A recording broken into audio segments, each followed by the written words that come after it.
criminal underworld. He was now undoubtedly the boss of all bosses. However, Michael's goal was to move away from that treacherous world and into the legitimate one. But the world of the Mafia was relentless, and he still needed to make sure it was kept at bay. Michael needed to achieve something unprecedented, something so monumental that could propel the family and certify its position as one of the wealthiest families in America. And this opportunity of the century would soon present itself, but by a man with a personal vendetta against Michael, who has dedicated the last couple of years waiting for the perfect opportunity to crush him. Without a doubt, the most cunning and Machiavellian individual in the world of The Godfather.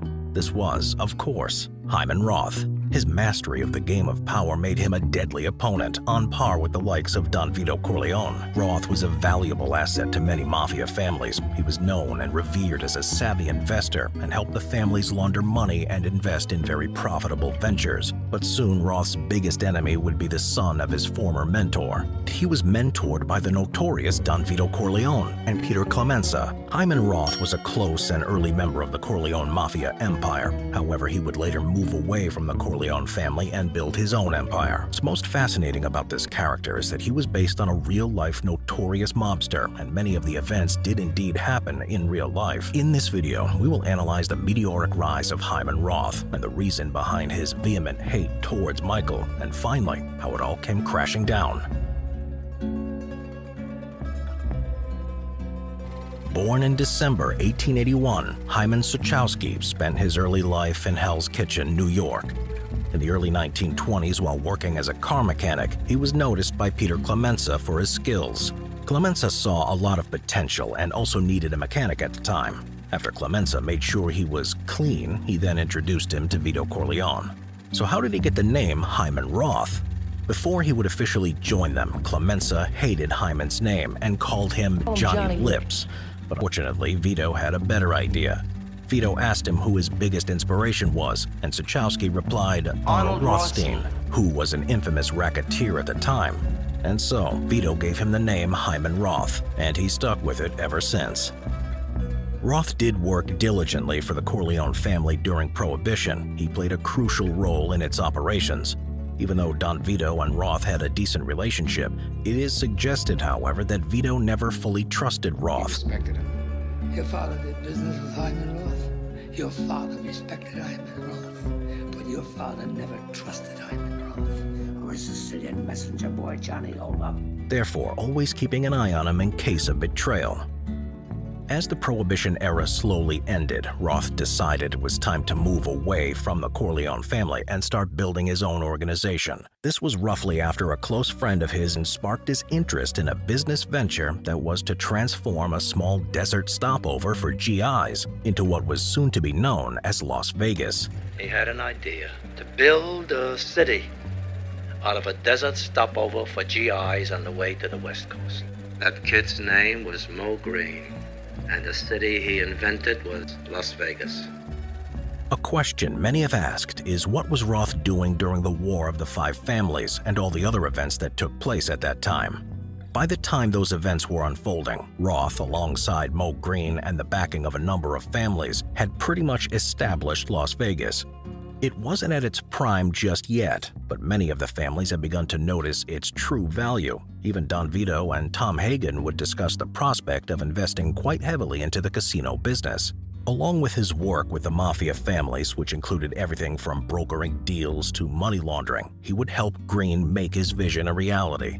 But Roth was also expanding his interests into Miami, but more importantly, establishing connections he would need to begin working on a revolutionary idea. Roth's organization was almost nothing like the other crime families. He had very few under his direct control, opting for a different strategy. Rather than opting for a more traditional structure, he was shrewd enough to make use of his partners, so they would provide him with all the muscle and protection he needed. This helped him remain under the radar of the authorities, allowing to continuously expand his power and influence. Hyman Roth is the only one left, because he always made money for his partners. His ability to generate such enormous profits for himself and his partners gave him immense influence and a sort of political invincibility in the underworld. Nearly all of Roth's allies and most bitter rivals realized he was far too valuable an asset to lose, and his partners were determined to protect their moneymaker at all costs, even if they distrusted or disliked him. And this was primarily because Roth had used Law 11 of the 48 Laws of Power. The law states, "To maintain your independence, you must always be needed and wanted. The more you are relied on, the more freedom you have. Make people depend on you for their happiness and prosperity, and you have nothing to fear." By the late 1950s, Roth was based in a very quiet neighborhood in Miami as a middle-class man with his wife Marcia, hiding the fact that he is a multi-millionaire and one of the most powerful and influential figures in the criminal underworld, with contacts in very high places. Although his health was slowly deteriorating and an already long-established legacy and career, he was not done just yet. He began working on one of the most ambitious ventures in the history of organized crime. Pay it off faster with the low-rate Platinum Card. Navy Federal Credit Union. Our members are the mission. Revenge. When Michael had ascended to power, he had taken out all his enemies, all those who challenged and doubted him, all in one move. And as you know, one of these individuals was Mo Green. And as we talked about earlier, he was Hyman Roth's close business partner and longtime friend and ally. And so, regardless of how much Roth tries to deny it, he took it very personally. Although Roth made the smart move of not reacting immediately, he still held this vendetta against Michael and the Corleone family. And like the cunning strategist that he was, he waited for the right opportunity to strike. When Michael began to expand and move the family's business operations into Las Vegas, Roth saw this as an opportunity to begin scheming the downfall of the Corleone family.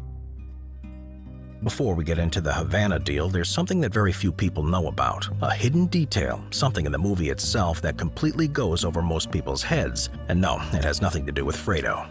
The first real official contact or business deal between the Corleone family and Roth's syndicate was Michael's acquisition of the Tropicana Hotel and Casino after he had taken over the role of Don. This was the hotel that Mo Green had managed and co-owned by Roth and the Lakeville Road Group, also known as the Forlenza crime family. But after Mo Green was taken out, Meyer Klingman, who held a piece of the business, was given the task of running the day-to-day operations. If you remember, when Michael met with Green years earlier, he had offered to buy him out, and he was serious. Casino, the hotel.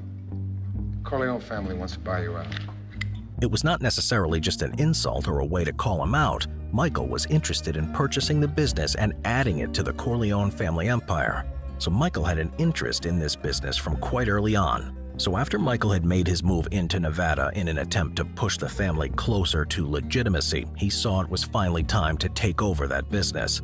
So he approached Roth to get his approval to move Klingman out and probably buy out the share held by Roth and the Forlenza crime family.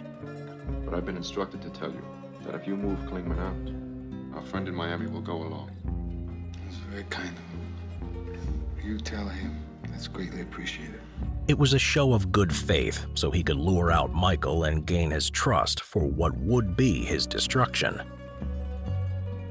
So as you can probably tell, this made things even more personal for Roth and infuriated him even more. And in his mind, taking out his partner was not bad enough. Michael was trying to take over his empire.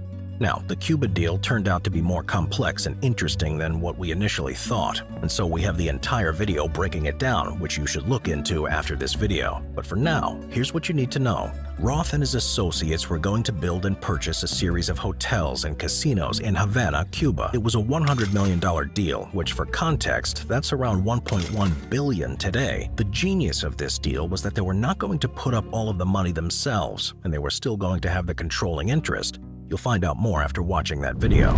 But what's important is that this piqued Michael's interest, as it perfectly aligned with his grand vision of the Corleone family. In fact, Roth was going to give away most of his assets and interests in the deal to Michael at the time of his retirement or death. I turn over all my interest in the Havana operation to his control. If Michael agreed to become an investor. And so this was the smokescreen Roth would use to hide his real intentions, luring Michael into a trap. At the same time, he was working on infiltrating the Corleone family, triggering its destruction from within, causing dissent and eventually treason. The fall of Hyman Roth. So by now you understand the level of strategic prowess Roth possessed. He was definitely someone on par with the likes of Don Vito Corleone. He understood human nature and could read people like a book, and had managed to outlive many of his contemporaries. So why did he fail in the end? Why couldn't he finish Michael once and for all? Overall, he was just as powerful as Michael, and his experience and connections allowed him to be on the same level as Michael. So what happened? Roth saw Michael as a spoiled brat who was put in this position without proving himself. Who was he to dare to take out the heads of 5 other families? Even though Roth understood the game and played it effectively for years, he allowed his need for revenge to blind him. He even tried to convince Michael and himself that he understood that it was only business, not personal. I let it go. And I said to myself, this is the business we've chosen. I didn't ask who gave the order, because it had nothing to do with business. But he didn't truly see it that way and became too obsessed with crushing the Corleone empire that he dragged it on for too long, while he should have finished it as soon as possible. His ego blinded from what was happening, and so when Michael realized what Roth was thinking, he played along and used this to his advantage, helping him to recover his position, and even came out as the one victorious. The business dealings between the Mafia and the Cuban government are in fact 100% real and fairly well documented. It involved the real-life counterparts of the characters in the film, everyone from Meyer Lansky, Lucky Luciano, Bugsy Siegel, Frank Costello, and Vito Genovese, just to name a few. In fact, the real-life events might even be crazier than the ones in the film, with the story not ending at New Year's Eve, and soon involve a range of other powerful individuals and entities. Stay tuned for a video that will break it down.